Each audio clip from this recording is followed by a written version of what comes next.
본문의 내용은 여러분이 너무나 잘 아시는 것처럼 나병 환자 10명이 주님을 길에서 만납니다. 그런데 놀라운 것은 그 나병 환자 10명이 전부 다 예수님을 통하여서 치료를 받았다는 것입니다. 자, 오늘 본문을 통해서 주님께서 들려주시는 소리, 음성이 두 가지가 있는데요. 말씀을 나누도록, 은혜를 나누도록 하겠습니다.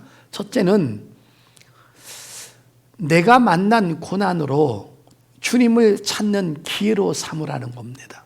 이게 바로 우리에게 들려주시는 주님의 첫 번째 소리입니다. 성도 여러분, 어떤 사람이 주님을 만날까요? 어떤 사람이 주님을 만나는데 더 쉬울까요? 부자일까요? 가난한 자일까요? 부자가 주님을 만나는데 쉬울까요? 가난한 자가 주님을 만나는데 더 쉬울까요? 고난이 있는 자가 주님을 만나는데 쉬울까요?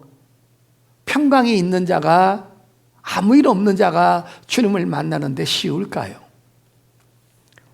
행복한 사람이 주님을 만나는데 쉬울까요? 아니면 아무 걱정 없이 호의호식하는 사람이 주님을 만나는데 쉬울까요? 사람은 아담으로부터 물려받은 죄성 가운데 교만이라는 게 있습니다.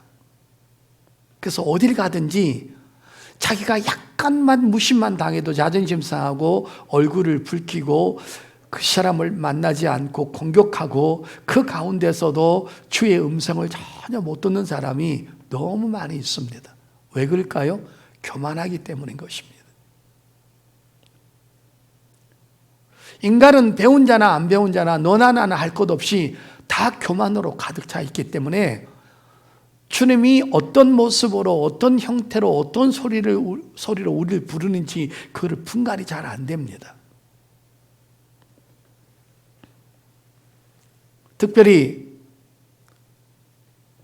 세상에서 부자들, 화려한 자, 명성이 있는 자, 권력 있는 자, 인기 있는 자들은, 세상적으로 성공하는 자들은 주님을 만나기가 굉장히 어렵다는 것입니다. 오직했으면 주님이 마태복음에 이런 말씀하셨습니까? 부자가 천국 들어가는 것이 낙타가 바늘귀 들어가는 것보다 더 어렵다고 그랬습니다. 여러분, 어떻게 그 몇백 킬로 되는 낙타가 여러분 바늘귀로 들어갑니까? 이거는 비유법인데요. 등 따시고 배부리고 많은 것을 가지고 눈을 뜨면 이자가 불어나고 통장에 있는 돈 계산해 보면서 하루에 얼마씩 써도 평생에 이 돈을 다 쓰지 못하겠다는 사람 주님 앞에 잘 안 나옵니다.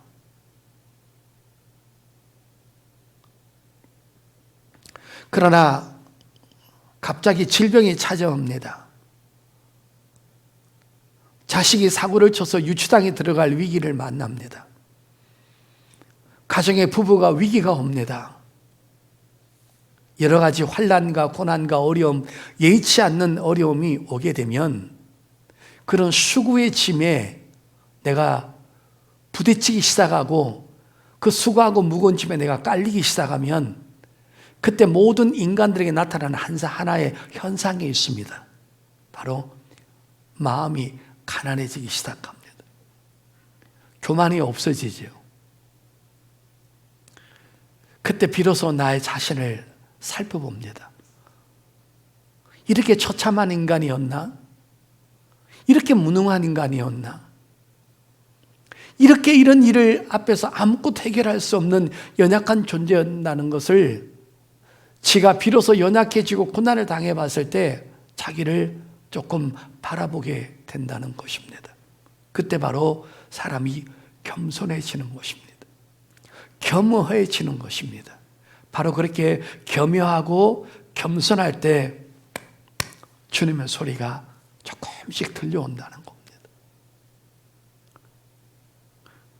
그래서 고난이 없는 것은 꼭 축복이 아닙니다, 여러분.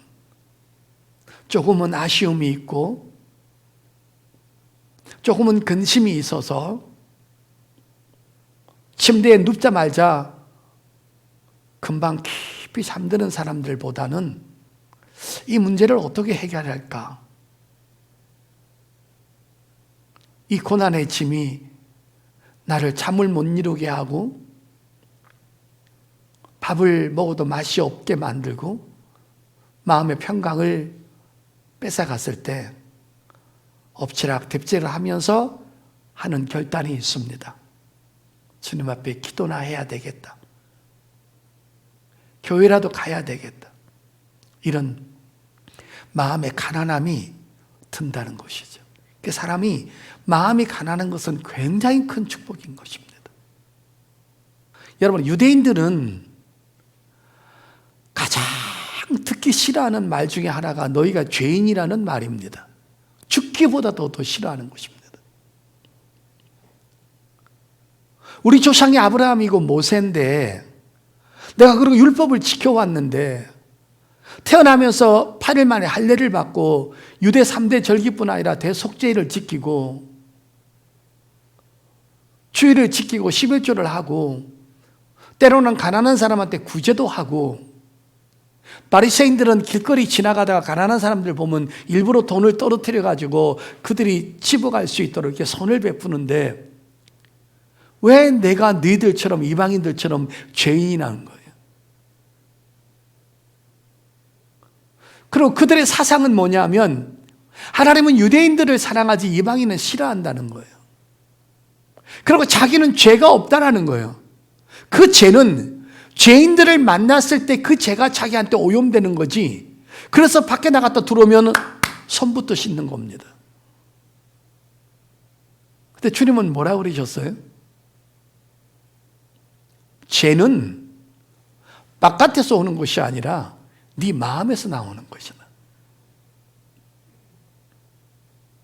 그래서 여러분, 유대인들이 가장 싫어하는 말이 뭐냐면 죄인이란 말, 그 다음에 너희가 회개하라는 말. 그들의 기도 가운데 하나님 앞에 가장 기도하는 것들이 무슨 기도인지 아십니까? 하나님, 내가 이방인으로 태어나지 않는 거 감사합니다.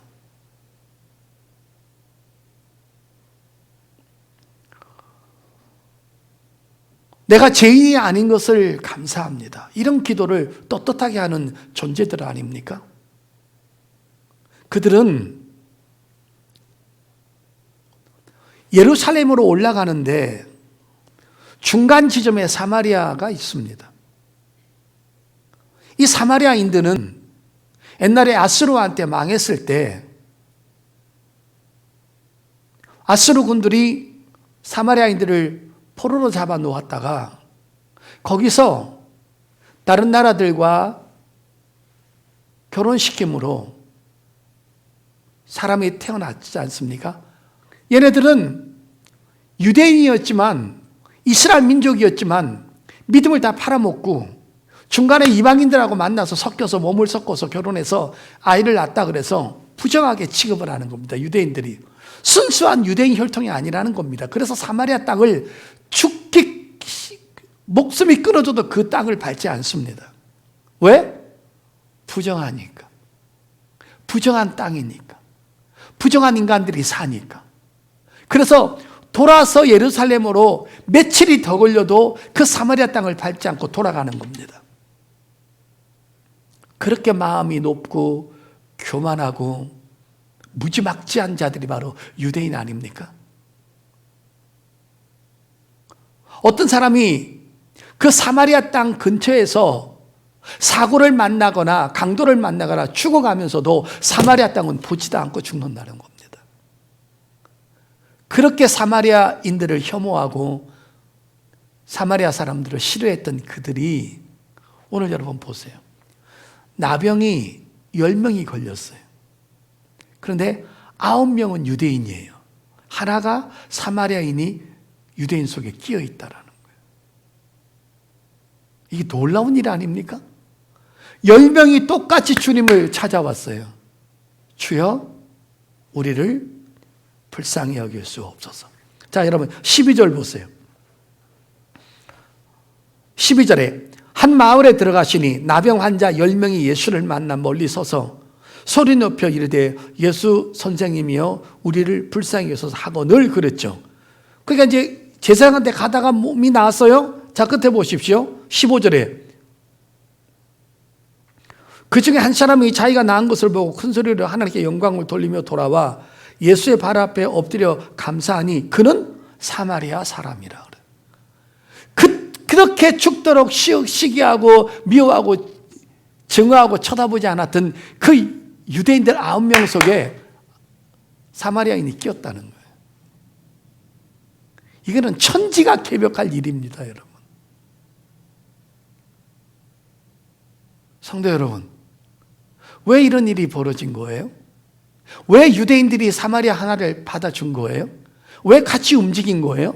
왜 같이 밥을 먹은 거예요? 왜 같이 잠을 자고 같은 동네에서 자고 같이 움직일 수 있었던 거예요? 유대인들이 병 걸리니까 마음이 가라진 거예요. 아프니까 니나 나나 차별이 없다라는 거예요. 아프니까 아픈 것에 초점을 두는 거지. 유대인이라고 안 아프고 이방인이라고 아프고? 그래서 여러분, 유대인들은 이 병이 걸리지 않는 인간들은 뭐라고 생각합니까? 가난하고 병들면 하나님의 저주를 받았다고 생각을 하는 거예요. 자기들은 하나님의 사랑에서 저주를 안 한다는 거예요. 그래서 부자가 되더라도 가난한 사람을 무시하는 거예요. 그런데 같이 나병 걸리니까 여기서 마음이 무너진 거예요. 아, 니나 나나 똑같네. 나만 사랑하는 것이 아니고 너만 저주받은 게 아니네. 나도 나병 걸릴 수 있네. 여기서 마음이, 교만이, 건방짐이 꺾어지는 거예요.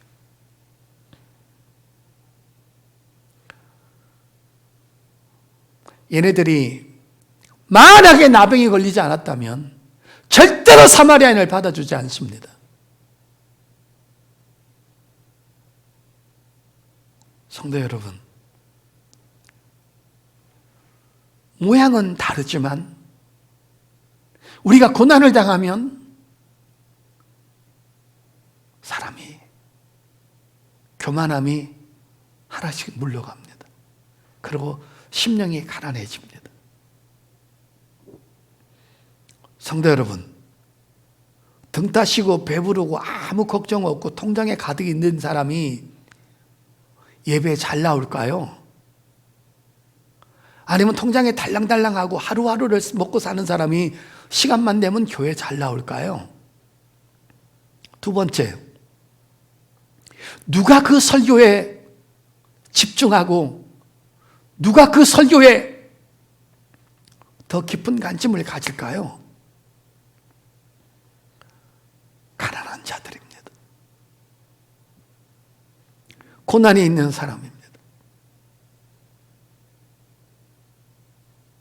이런 것 아십니까?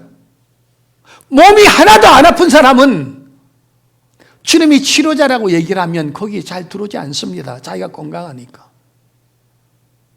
그러나 몸이 아픈 사람은 치료자 되시는 예수님이라는 설교를 하면 벌써 치료만 들어가도 눈이 번쩍 뜨입니다. 여러분, 우리가 기도를 하고 있습니다. 예를 들어 한번 들어보겠습니다. 건강한 사람이 기도하는 질과 양과 간절함하고 다음 주 29일 날 되면 우리 주희 선생님 어머니가 허리 척추 수술을 하는데 큰 병원에서 주희가 기도하는 거하고 어떤 차이가 있을까요? 이거는 배움의 차이가 아니고 양심의 차이가 아닙니다.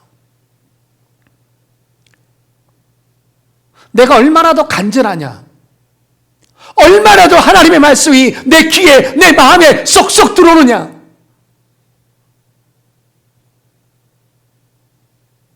그건 고난이 있느냐 없느냐의 차이인 것입니다. 고난이 크냐 작냐의 차이인 것입니다.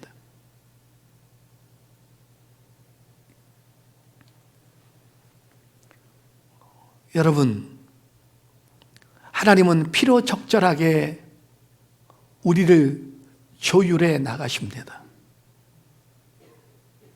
날마다 편안하게 인간을 만들지 않습니다. 왜 그러십니까? 그게 주님의 위대한 솜씨입니다. 우리 인간은 조금만 편안하고 조금만 돈이 생기면 그때부터 타락하기 시작합니다.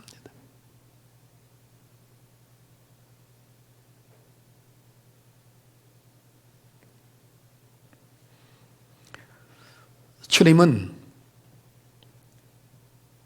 고난을 통해서, 아픔을 통해서 연약함을 깨달을 뿐 아니라 하나님의 소리를, 주님이 나를 만나고 싶어하는 소리를 그때 우리는 듣게 된다는 겁니다. 아, 주님이 나를 부르시는구나. 마태복음 11장입니다. 그런가 안 그런가 볼까요? 마태복음 11장 28절입니다. 수고하고 무거운 짐진 자들아 다 내게로 오라. 내가 너희를 쉬게 하리라. 나는 마음이 온유하고 겸손하니 나의 멍에를 보고 내게 배우라. 그리하면 너희 마음이 쉼을 얻으리니. 아멘. 주님이 우리를 부르십니다. 내게 오라. 내 마음이 겸손한 것처럼 니들도 겸손해져라. 어떤 사람이 예배 때마다 조는 사람이 있었어요. 권면을 해도 말을 안 듣고 야단을 맞아도 안 맞고 오기만 하면 자는 사람이 있었어요. 그런데 어느 날 몸에 이상이 생겨서 건강검진을 받는데 위암으로 보이는 조그마한 혹이 생겼다는 진단을 받았습니다. 3년 동안 교회 나오면서 졸지 않았을 때가 없고 무조건 잤습니다. 찬송할 때 깹니다. 끝나고 나면 2분 있다가 또 입신 들어갑니다.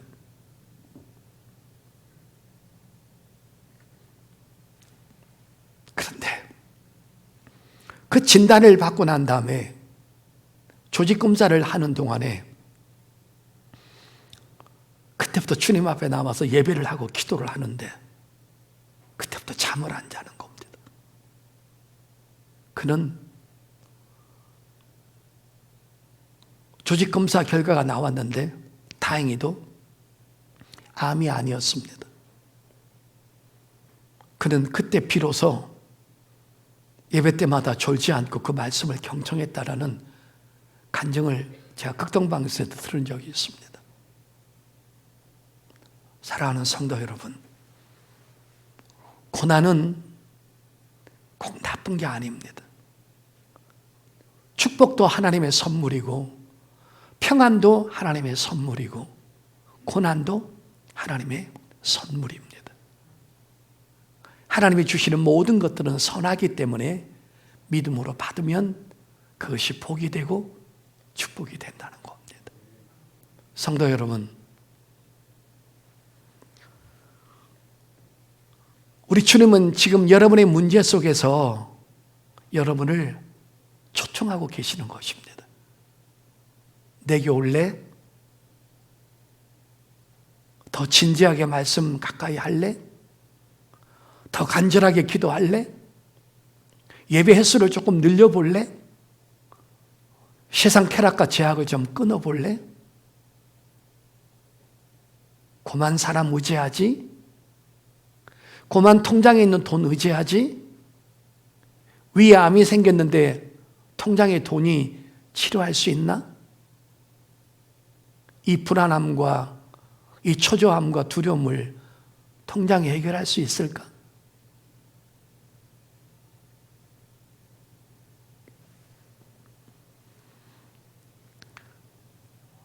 나오미와 루숀,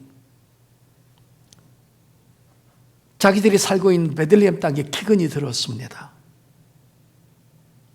그런 기근이 들었어도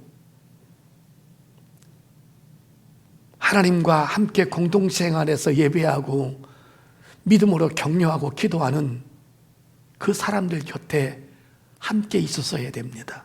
왜? 그거는 자기만 만난 게 아니니까요. 근데 그들은 부자였습니다. 그래서 부자가 타락하는 겁니다. 그 돈 다 챙겨가지고 함께 예배하고 함께 고난받고 함께 기도하고 함께 극복해야 될 그 베들레헴인 말씀의 떡집이라는 곳, 믿음의 자리를 이탈하지 말았어야 됩니다. 모압 땅으로 이주했습니다. 거기서 10년을 살았습니다. 두 아들이 결혼을 했습니다. 집안에 대들보라는 남자 3명이 다 죽었습니다. 그렇게 미련할 수 있을까요? 하나님의 세 남자를 하루아침에 데리고 간 것이 아니라 제일 먼저 나오미의 남편을 먼저 데리고 갔습니다. 그때 깨달았어야지요. 그때 못 깨달습니다. 왜? 아직도 돈이 남아있으니까. 두 번째 장자를 뺏어갑니다. 또 못 깨달습니다. 세 번째 차남을 뺏어갑니다. 그때 깨달습니다. 아, 주님이 나를 부르시는구나. 그때 마음이 가난해졌습니다. 인간은 이렇게 교만하고 이렇게 지독할 만큼 깨닫지 못하고 이렇게까지 여러분 교만하다는 것입니다. 그 집안의 남자가 싹쓸이 할 때까지 못 깨닫습니다. 우리가 얼마나 복된 존재라는 걸 아십니까? 내 속에 성령께서 계셔서 조그마한 감기만 들어도 깨달을 수 있다는 겁니다. 믿으시면 아멘.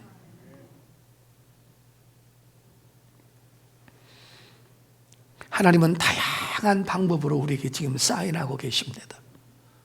그 중에 대표적인 것이 뭔지 아십니까? 내 양심입니다. 어떤 짓을 했는데 양심이 고통스러운 거예요. 주님이 사인 주시는 거예요. 넌 그렇게 살면 안 돼. 누구를 비판했습니다. 돌았을 때 마음이 씁쓸합니다. 행복하지 않아요. 넌 그러면 안 돼. 그도 형제잖아.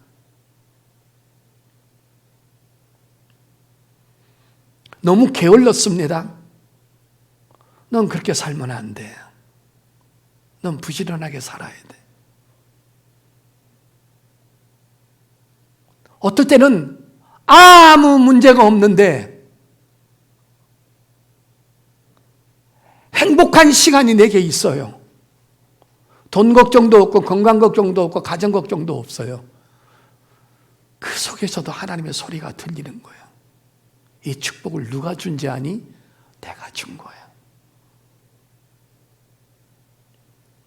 성령의 사람은 바람 소리에도 주님의 부르심과 음성을 들을 수 있다고 그러잖아요. 빗소리에도 주님의 음성을 듣는다잖아요. 눈이 사뿐하게 내리는 그 가운데서도 주의 음성을 듣는다잖아요.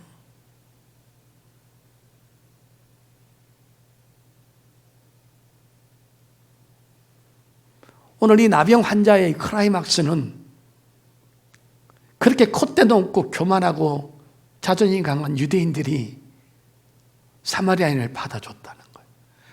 같이 소리 높여서 예수 선생이요, 우리를 불쌍히 여겨주소서. 유대인만 불쌍히가 아니라 우리를 불쌍히 여겨주세요.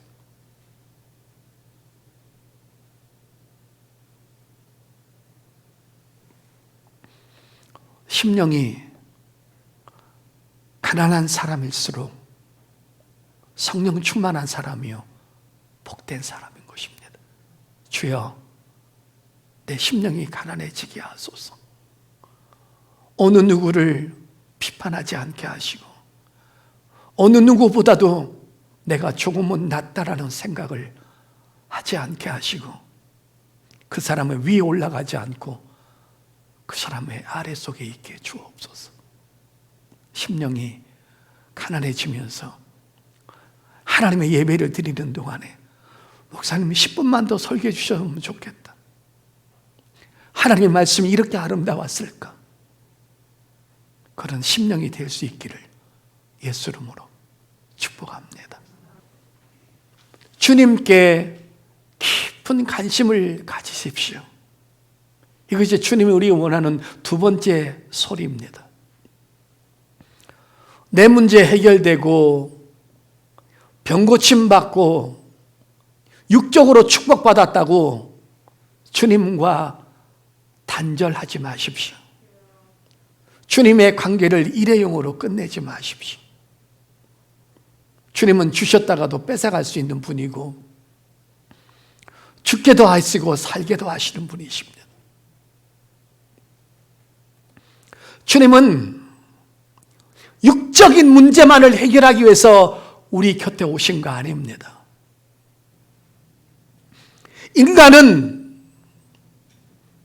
육적인 문제가 심각한 것이 아니라 영적 문제가 더 심각하다는 것입니다. 인간은 현실적인 문제 해결받고 치료받는 것보다 더 급한 게 있는데 죄를 치료받는 문제가 더 급하다는 것입니다. 인간은 이 땅의 삶의 문제가 전부가 아니라 죽음 다음에 펼쳐질 삶이 더 중요하다는 것입니다.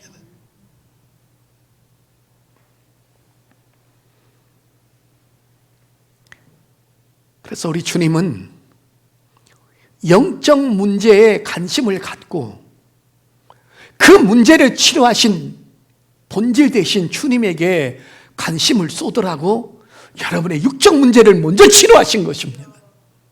내게 마음을 열라.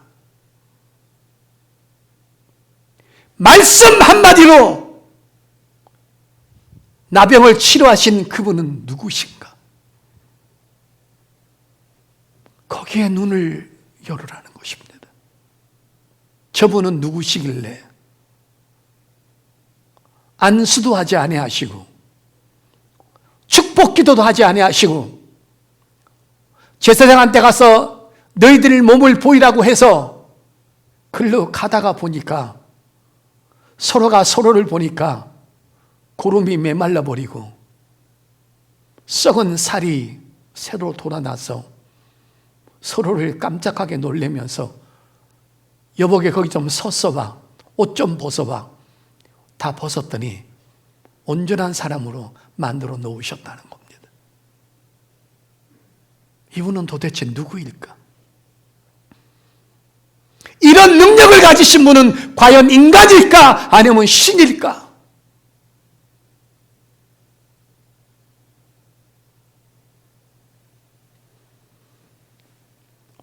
주님께 관심을 갖고 주님께 마음문을 열고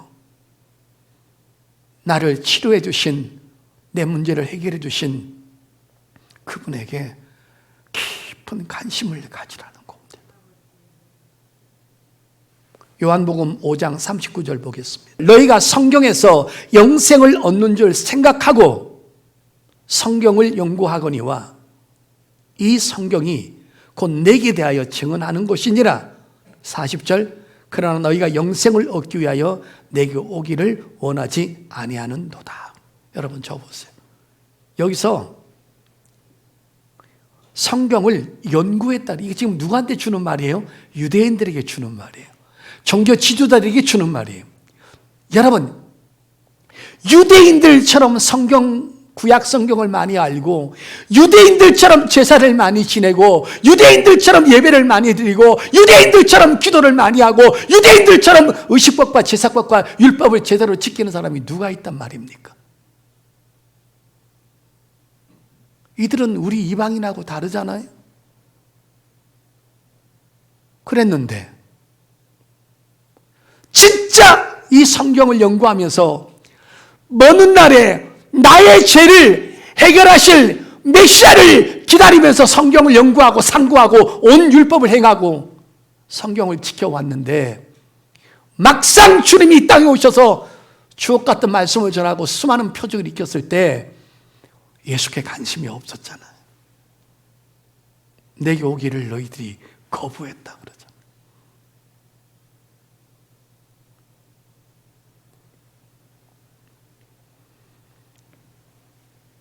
예수님께서 소경을 눈을 뜨게 하고 나병을 치료하고 귀머거리를 열게 하고 덩어리가 말하게 하고 38년 된 병자가 베데스다 병자가 펄떡펄떡 일어나서 춤추고 성전에서 주 앞에 영광 돌리는 그런 일을 했는데 유대인들은 저 귀신 들렸다고 그랬잖아요. 깊이 연구한 결과 귀신 들렸다는 거예요.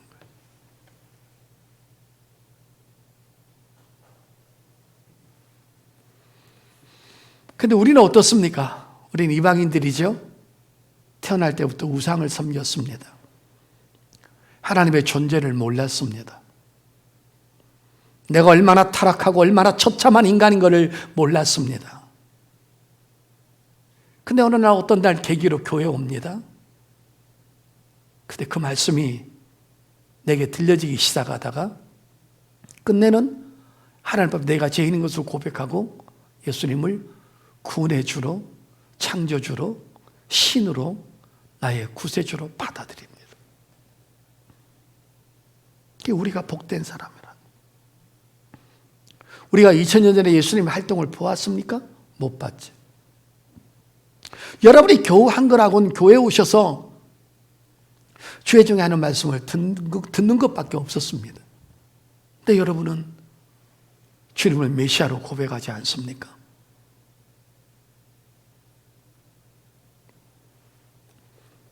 저는 이 말씀을 끝으로 정말 충격적인 말씀을 전하고 말씀을 마감하려고 합니다. 자, 요한복음 4장입니다. 이 사람도 사마리아 사람입니다. 이 사마리아 사람은 모세 오경만 가지고 성경을 믿고 메시아를 기다려온 거예요. 유대인들은 구약 성경 전체를 가지고도 메시아를 안 믿었는데 사마리아인들은 모세 오경만 믿습니다. 그 말을 들었어요. 근데 보세요. 자, 요한복음 4장 이 사마리아인 여자하고 대화하는 거 보십시오. 16절 보겠습니다. 쭉 얘기하다가 예수님께서 갑자기 말씀을 바꿔서 이런 말을 합니다. 요한복음 4장 16절에 이르시되 가서 내 남편을 불러오라. 여자가 대답하여 이르되 나는 남편이 없나이다. 예수께서 이르시되 내가 남편 없다는 말이 옳도다. 너에게 남편 5이 있었고 지금 있는 자도 내 남편 아니니 내 말이 참되도다. 여러분 저 보세요. 사마리아 여자는 예수님이 병을 고치는 표적을 단 한 번도 본 적이 없어요. 우물가에서 12시에 대인기피증이 있는 여자라 보세요. 예수님이 뭐라 그래요? 네가 과거에 남편이 5이 있었다는 거예요. 행실이 좋은 여자입니까? 나쁜 여자입니까? 또 뭐라고 합니까? 네가 데리고 살고 있는 동거하고 있는 이 남자도 네 제대로 남편이 아니라는 겁니다. 가장 수치스럽고 가장 아프고 가장 남한테 말할 수 없는 그 부분을 주님은 타치하셨습니다. 유대인들에게 접근했을 때 표적으로 다가가셨고 말씀으로 다가가셨고 이적으로 다가가셨고 위로로 다가가셨던 그 주님이 이 처음 만난 사마리아 여자에게는 죄를 먼저 지적합니다. 이 여자는 표적을 본 적이 없어요. 예수님을 처음 만났습니다. 그런데 이 여자 반응이 어떻습니까? 보겠습니다. 옆에 28절에서 30절입니다. 여자가 물동이를 버려두고 동네로 들어가서 사람들에게 이르되 갑자기 물길로 왔다가 예수님 만난 다음에 물동이 버려둡니다. 자, 29절에 내가 행한 모든 일을 내게 말한 사람을 와서 보라. 이는 그리스도가 아니하니 그들이 동네에서 나와 예수께로 오더라. 보세요. 29절 보세요. 내가 행한 모든 일을 내게 말한 사람을 와서 보라. 여러분 저 보세요. 내가 행한 일이 뭡니까? 음란해서 남편 5명을 바꿔치고 지금 6번째 사는 이 남자, 아무한테도 말할 수 없는, 내가 가장 감추고 싶고 내가 가장 수치스럽고 내가 가장 혐오했던 그 나의 과거를 처음 본 남자가 나한테 그 말을 했다는 겁니다. 내 삶을 다 깨뚫고 있는 그분, 메시아다. 와서 보라. 물덩이를 버려두고 전도하러 갑니다. 이 여자가 얼마나 위대한 여자입니까? 죄를 지적했는데도 퉁퉁 튀기지 않고 당신은 메시아입니다. 고백하잖아요. 그래서 성경에 기록되어 있는 겁니다. 아까 공통점 하나 보실까요? 누가복음 17장에 나오는 한 사람이 돌아왔어요. 사마리아인이었어요. 그는 표적을 보고 메시아인지 알았어요. 이 여자는 표적도 안 보고 죄를 지적했는데 예수님으로 알았어요. 얼마나 겸손한 여자입니까? 교회 처음 나왔는데 이런 죄 저런 죄 덜 먹이면 교회 안 나와버립니다. 신경 찔러서. 왜 자꾸 죄 얘기하자는 거예요? 이렇게 살아라 저렇게 살아라 신경 찔러서 안 나오는 겁니다. 근데 여자는 가장 수치스러운 내 과거, 나지만 나에게도 말하고 싶지 않는 그 치부책을 처음 본 유대 남자가 가서 네 남편 데리고 와라. 가장 아픈 곳을, 가장 상처난 부분을 주께서 타치하셨을 때 나의 삶을 다 알고 계신 그분이 메시아가 내게 오셨다. 모세 오경에 보면 모세 같은 위대한 선지자가 나올 것이라고 했는데 그분이 나왔다. 그분이 메시아다. 그 말을 듣고 또 다 나와서 예수님을 주라고 믿어요. 자, 여러분 보세요. 또 42절 보세요. 요한복음 4장 42절. 그 여자에게 말하되 이제 우리가 믿는 것은 내 말로 인함이 아니니 이는 우리가 친히 듣고 그가 참으로 세상의 구주신 줄을 알미라 하였더라. 아멘. 여러분 이거요, 어떤 사람은 교회에서 10년 동안을 설교 들어도 메시아인지 모르는데 이 사람은 지금 하루 만에 다 부를 줄 알았다고 그러잖아요. 그러니까 우리 예수 믿는 사람은요, 아무리 마음이 강팍해도 한순간에 무너질 수 있다는 거예요.